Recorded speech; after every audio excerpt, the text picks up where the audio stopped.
ini komen. Setelah disuruh panggil aja. Enggak. Cik.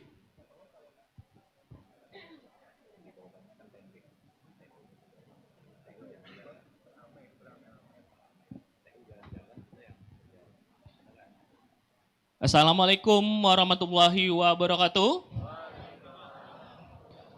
Selamat pagi Bapak Ibu semua dan juga anak-anak SMA dan juga MA dan juga sederajat yang hari ini datang ke Sumpah Pemuda. Kita akan mulai untuk di sesi yang pertama. Saya panggilkan untuk tim dari SMA 78 Jakarta, silakan maju ke depan.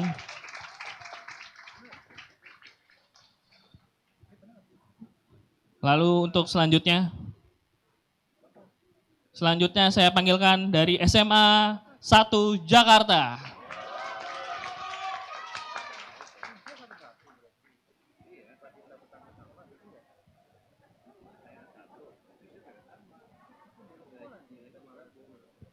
Saya ingatkan kembali, SMA 78 ini adalah tim yang pro. Lalu juga untuk SMA 1 Jakarta, tim yang kontra.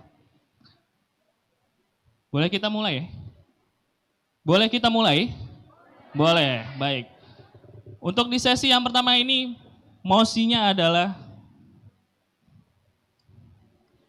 mosi dengan judul polusi udara, di mana mosinya adalah penggunaan transportasi massal dan menahan diri untuk memiliki kendaraan sendiri. Saya pantik ya. Bagaimana kondisi polusi udara di Jakarta yang begitu sangat mengkhawatirkan? Salah satu penyumbang polusi terbesar adalah transportasi. Pemerintah menghimbau untuk memakai transportasi massal agar bisa mengurangi polusi udara dan juga, bahkan juga kemacetan. Sebagai generasi muda, pastinya kalian bisa ikut mengurangi polusi ini dengan memakai transportasi massal dan menahan diri untuk memiliki kendaraan sendiri. Baik itu kendaraan roda 2 maupun roda 4. Pertanyaannya adalah, bagaimana Anda menanggapi wacana ini dengan sudut pandang pro dan kontra? Saya akan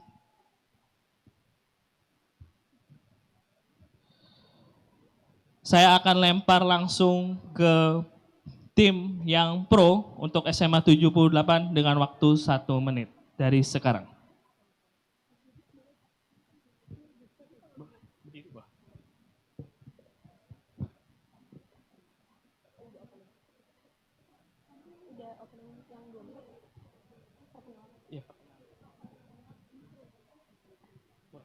Baik, Assalamualaikum warahmatullahi wabarakatuh. Shalom, Om Swastiastu, Namo Buddhaya, dan salam kebajikan untuk kita semua.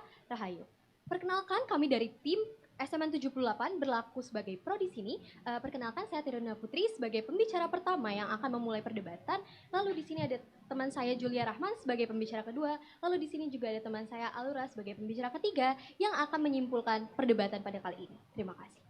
Baik, tepuk tangan untuk SMA 78 Jakarta. Saya ada yang terlewat ternyata, harus perkenalan dulu. Baik, silakan perkenalan untuk SMA 1 Jakarta sekarang.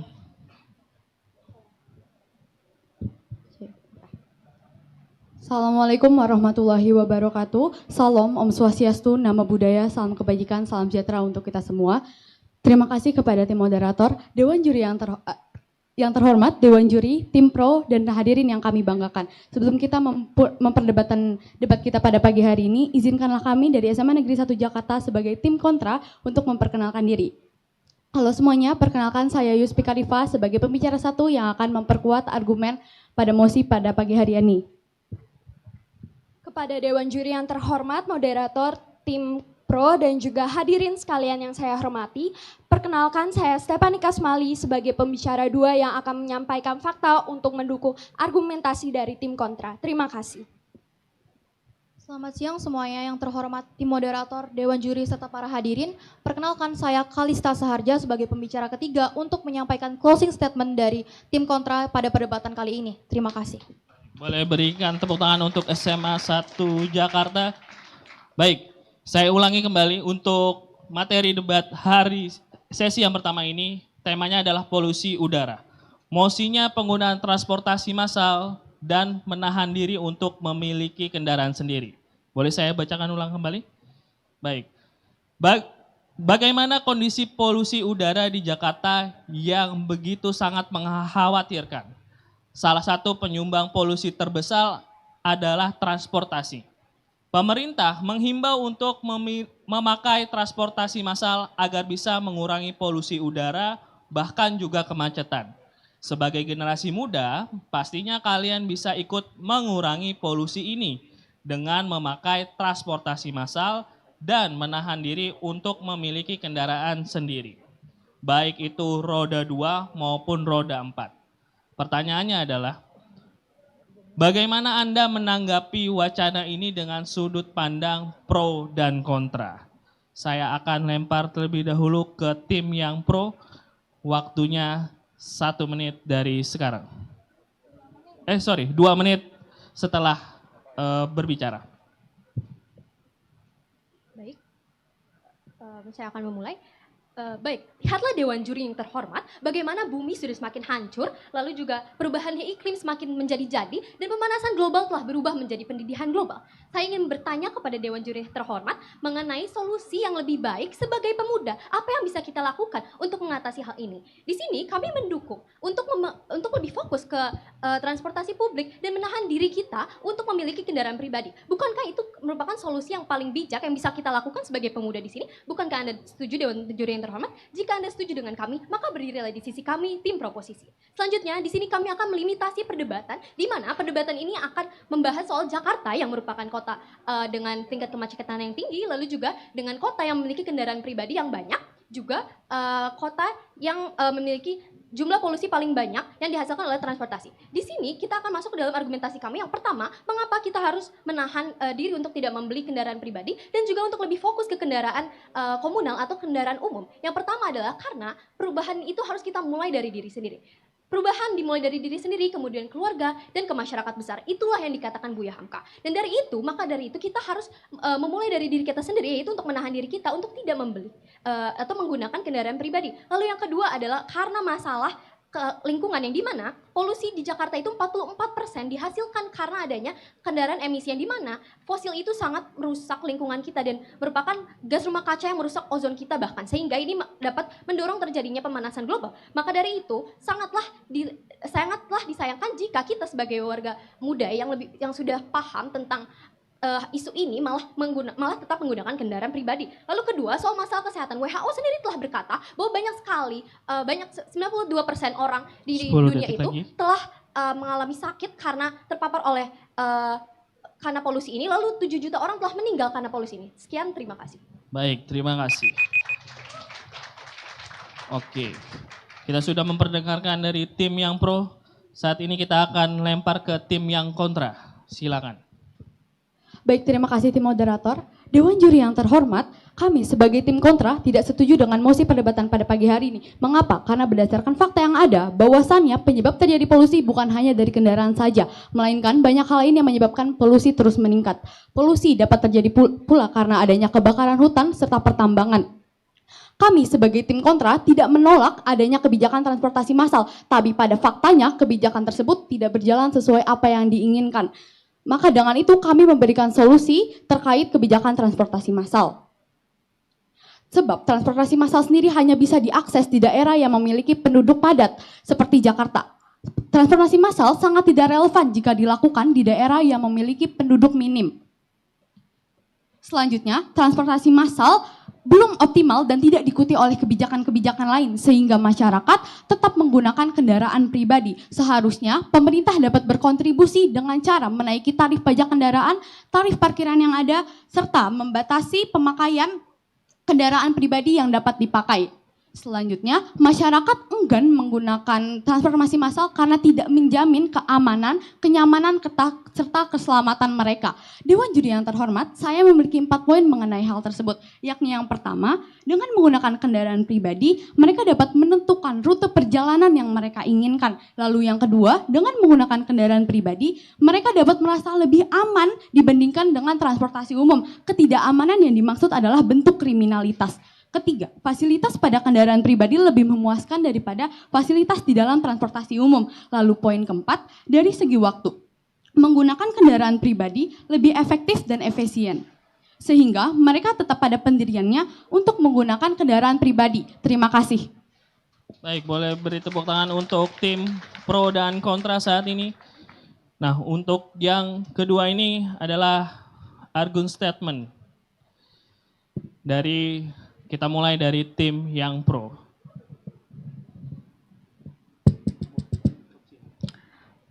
Memulai dalam 3, 2, 1. Seorang yang bijak pernah berkata, cukup memanjakan diri dan menjadi egois, tetapi kebahagiaan sejati adalah ketika kamu mulai memberikan kembali kepada komunitas kamu. Seluruh argumen yang datang dari tim kontra berbasis kepada keegoisan manusia untuk memilih kenyamanan dan juga keamanannya sendiri. Walaupun berdasarkan data sudah disebutkan bahwa tingkat polusi yang tinggi mempengaruhi tidak hanya diri kamu, tapi orang-orang lain yang tidak bersalah. Contoh, orang-orang tua, anak kecil, dan sebagainya. Kami rasa generasi bangsa di mana kita sedang mengalami kelonjakan manusia-manusia yang berada di usia produktif, berarti kita memiliki tanggung jawab komunal untuk melindungi bangsa, bukan? Ini tertera di pasal 67 UU nomor 32 tahun 2009, di mana ini berbunyi bahwa setiap orang berkewajiban memelihara kelestarian fungsi lingkungan hidup serta mengendalikan pencemaran dan atau kerusakan lingkungan hidup. Ini memuat 2 kewajiban. Yang pertama adalah untuk memelihara kelestarian fungsi lingkungan hidup, dan yang kedua adalah untuk mengendalikan pencemaran dan atau kerusakan lingkungan hidup sendiri, bukan? Namun berdasarkan survei yang dilakukan oleh Litbang Kompas dari 34 provinsi per Agustus 2023, 40,9% orang jarang pakai transportasi umum dan 12,9 orang itu adalah sering. Ini adalah berbasis kepada keegoisan manusia sendiri yang tidak mau untuk menaruh kepentingan orang banyak di atas daripada kepentingannya pribadi itu sendiri, bukan?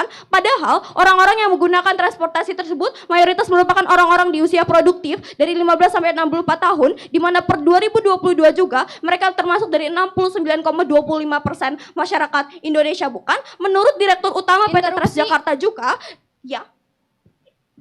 Saya izin bertanya, kelompok Anda ke sini dengan menaiki kendaraan apa? Kami menaiki kendaraan umum, terima kasih. Oke.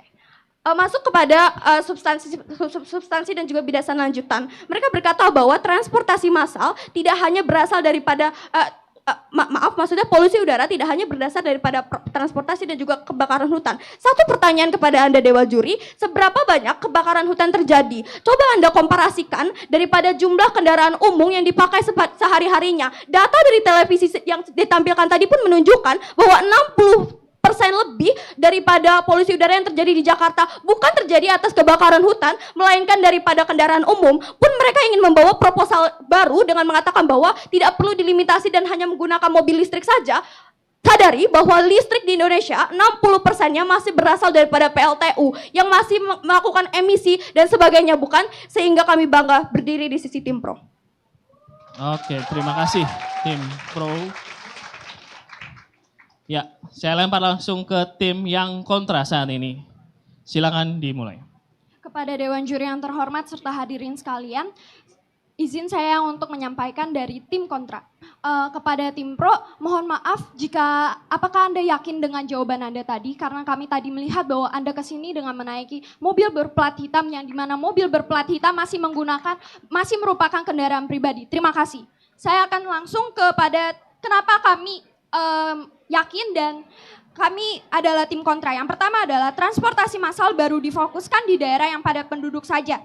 Jabodetabek memang difokuskan pengembangan transportasi massalnya oleh pemerintah karena merupakan ibu kota dan pusat pemerintahan. Tapi bagaimana dengan daerah-daerah lain yang di luar dari Jabodetabek? Bahkan menurut analisis Kompas pada Februari 2022 menemukan bahwa cakupan layanan 96,2 penduduk di Jakarta memang sudah terpenuhi layanan transportasi umumnya. Tapi di Debotabek, yaitu Bogor, Depok, Tangerang, Bekasi, hanya menjangkau 26,2%. Di sini kita bisa melihat bahwa daerah sekitaran Jakarta saja ada ketimpangan akses layanan umum. Bagaimana dengan daerah lain yang jauh dari Jakarta, bahkan di luar pulau? Maka hal ini tentu tidak efisien jika kita bilang bahwa transportasi massal harus menjadi solusi utama untuk mengatasi polusi. Kemudian yang kedua adalah kami sangat menyayangkan kenapa transportasi massal yang digencarkan tidak diikuti oleh kebijakan pendukung lainnya. Hal ini karena pertama, berdasarkan data yang dihimpun oleh Badan Pusat Statistik, interupsi diterima.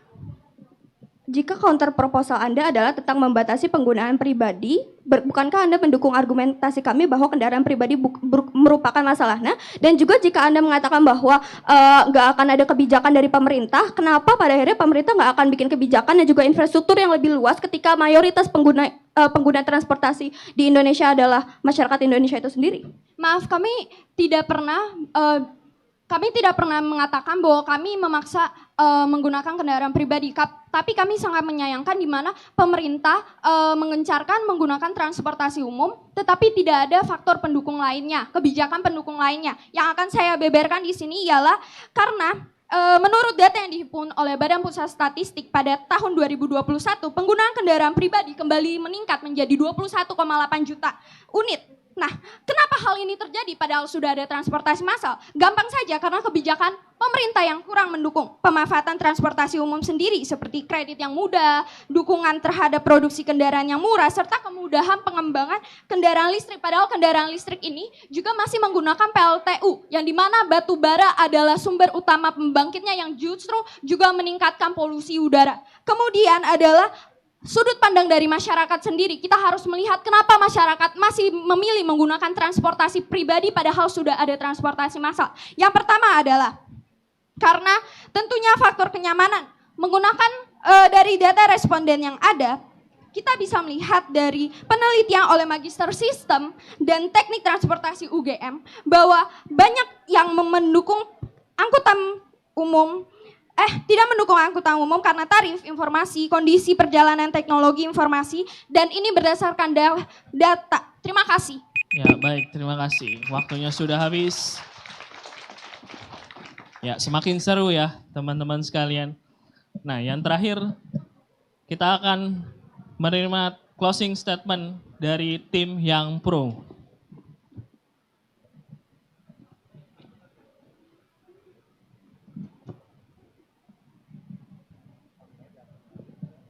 Baiklah, pidato akan saya mulai dalam hitungan 3, 2, dan 1. Biarkan saya menyatakan sesuatu, tim oposisi, bahwa di sini kami menyatakan bahwa ketika memang sudah banyak penggunaan kendaraan massal dan juga dibandingkan dengan kendaraan pribadi, maka akan ada suatu insentif, ada suatu pendorongan dari pemerintah itu sendiri terhadap penciptaan suatu aturan yang mengatur dari penggunaan kendaraan massal ini sendiri. Sehingga yang dikatakan ketika kita menggunakan kendaraan massal yang lebih besar dibandingkan dengan kendaraan pribadi, akan menciptakan suatu aturan yang diciptakan oleh pemerintah karena banyaknya atau sudah ramainya orang-orang yang menggunakannya. Itu saja dari saya. Kami juga mempertanyakan stance atau pendirian dari tim oposisi. Mereka menyatakan bahwa premis mereka yaitu yang pertama, mereka membalas kita dengan mengatakan bahwa mobil listrik memang bukan solusi yang efektif. Lalu yang kedua, mereka juga mengatakan bahwa mobil atau kendaraan pribadi ini bukan merupakan solusi yang baik. Dan mereka ini lebih mengarah kepada kebijakan-kebijakan pemerintah yang bahkan pemerintah pun harus dituntut untuk membuatnya. Namun di sini tentu saja, lalu apakah yang kalian sedang perdebatkan sekarang dibandingkan dengan kalian harusnya mendukung dari penggunaan kendaraan pribadi yang berlebih. Lalu kita akan masuk ke dalam komparasinya atau selama perdebatan berlangsung saya akan menyimpulkannya. Selama perdebatan berlangsung ada 2 poin argumen utama yang telah kami sampaikan. Yang pertama itu parahnya keadaan di status quo dan apa yang harus dilakukan untuk merubahnya. Dan yang kedua itu tanggung jawab masyarakat terhadap lingkungannya. Masuk ke dalam komparasi argumen dari sisi kami dan juga sisi lawan. Yang pertama itu sisi manakah yang melindungi orang lebih banyak. Di sisi pro, kami telah menjelaskan dampak negatif dari polusi terhadap kesehatan diri hingga lingkungannya mulai dari pemanasan global sehingga solusi yang bahkan sampai saat ini belum efektif. Polusi ditimbulkan dari banyak hal yang salah satunya penggunaan kendaraan yang sangat masif. Dan di sini kami memilih untuk menggunakan kendaraan massal dalam menurunkan angka polusi dan juga penyakit pernafasan dengan meminimalisir, dan kami rasa dengan meminimalisir ini akan ada banyak aspek yang bisa kami lindungi, mulai dari menurunnya CO2 sehingga pernapasan pun bisa dijaga dan sebagainya. Dan kedua, menurut kami, di sisi oposisi sama sekali tidak komunikatif terhadap limitasi yang telah kami sampaikan. Kami rasa tim kota tidak memberikan solusi efektif yang bisa dilakukan oleh Gen Z yang saat ini kita lakukan, melainkan mereka hanya berfokus kepada pemerintah. Itu saja, terima kasih. Oke, terima kasih tim yang pro. Wow. Baik, boleh langsung closing statement dari tim yang kontra. Baik, terima kasih. Saya akan mulai dari 3, 2, 1. Terima kasih kepada tim moderator yang telah mengizinkan saya, serta para hadirin, serta Dewan Juri yang terhormat. Saya akan menyampaikan bahwa dari tim pro sendiri tidak memberikan solusi. Mengapa banyak masyarakat yang belum menggunakan transportasi massal? Bagaimana cara mereka sadar jika saja fakta-fakta yang mereka terima tidak sesuai dan bahkan mengancam keamanan serta kenyamanan mereka? Bagaimana mereka memilih transportasi umum jika saja fakta-fakta tersebut sudah ada? Lalu saya menegaskan sumber polusi ini tidak semudah seperti membalikan tangan. Upaya ini sudah ada program transportasi massal dan justru itulah yang perlu ditanyakan. Kenapa? Apakah transportasi massal ini efektif untuk pengurangan polusi? Karena pada Jabodetabek saja polusi tidak berkurang dan bahkan meningkat, serta masih banyak masyarakat yang menggunakan transportasi pribadi. Hal ini sudah sangat jelas bahwa mereka menerima fakta-fakta yang mengancam keselamatan serta keamanan mereka. Lalu Dewan Juri yang terhormat, kebijakan pendukung pemerintah ini juga sangat diperlukan jika memang negara ini memerlukan banyaknya masyarakat yang menggunakan transportasi umum, Dewan Juri. Lalu untuk masyarakat yang ingin mencoba menggunakan transportasi umum, pastinya mereka akan menemukan fakta-fakta atau berita-berita terbaru mengenai transportasi umum. Dan jika berita-berita tersebut tidak sesuai ekspektasi mereka, pasti instruksi diterima.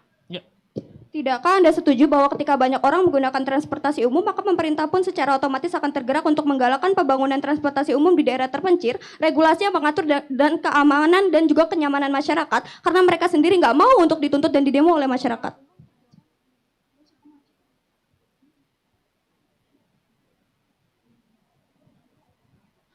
Baik, saya akan menjawab. Mengapa? Karena banyak masyarakat yang sudah menggunakan transportasi umum itu terkena kasus-kasus yang mereka terkuat faktanya seperti pelecehan seksual, tercopet, atau bahkan keamanannya sendiri bahkan tidak ada. Maka dari itu mereka pasti sudah kapok menaiki transportasi umum dan justru mereka sudah kecewa sama pemerintah. Maka dari itu mereka tidak melanjutkan untuk menaiki transportasi umum. Lanjut, saya akan menyatakan bahwa transportasi massal ini sangatlah dibutuhkan dan efektif, tetapi pada kenyataannya lagi-lagi tim kontra menyatakan bahwa pada fakta-faktanya yang ada banyak masyarakat yang masih enggan menggunakan transportasi umum dan lebih memilih transportasi pribadi. Saya Pak, terima kasih. Oke, baik, terima kasih tim kontra. Baik, itu dia closing statement dari kelompok yang pro dan juga tim yang kontra.